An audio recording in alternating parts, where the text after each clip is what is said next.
मंडळी, ओम नमो नारायण असा जयघोष करण्याची पर्वणी नजीक आलेली आहे. कारण नाशिक आणि त्र्यंबकेश्वर कुंभमेळ्याच्या तारखा जाहीर करण्यात आल्या. कुंभमेळ्यात 42 ते 45 पर्व स्नान पार पडणार आहेत. 24 जुलै 2027 ला दोन्ही शैव आणि वैष्णव आखाड्यांचं ध्वजारोहण होईल.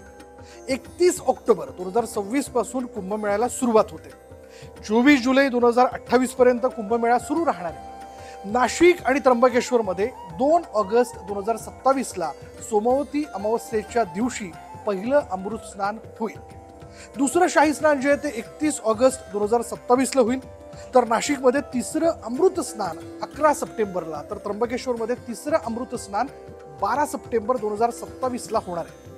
2014-15 नंतर नाशिकमध्ये पार पडणारा यंदाचा कुंभमेळा दीर्घकाळ म्हणजेच 1 वर्ष 8 महिने 24 दिवस असा एकूण 632 दिवस असणार आहे. खूप मोठ्या कालावधीचा हा सिंहस्थ कुंभमेळा असणार आहे. एकूण 4000 कोटींची विकास कामं या कुंभच्या निमित्ताने पूर्ण केले जातील.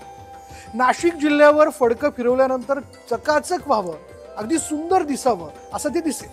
पुन्हा एकदा प्रयाग नंतर आपला धार्मिक सोहळा असं म्हणत केंद्र सरकारही त्यांच्याकडचा निधी देऊ करणार यात शंका नाही. मुख्यमंत्री देवेंद्र फडणवीस यांच्या नेतृत्वावर पार पडणारा हा दुसरा सिंहस्थ कुंभमेळा असेल. गेल्या 2014-15चा सिंहस्थ कुंभमेळाही देवेंद्र फडणवीस मुख्यमंत्री असताना झालेला होता. त्यामुळे यंदाही हा अजस्त्र सोहळा जो आहे त्या सोहळ्याचं शिवधनुष्य पेळण्याचं आव्हान देवेंद्र फडणवीस आणि टीम समोर असेल.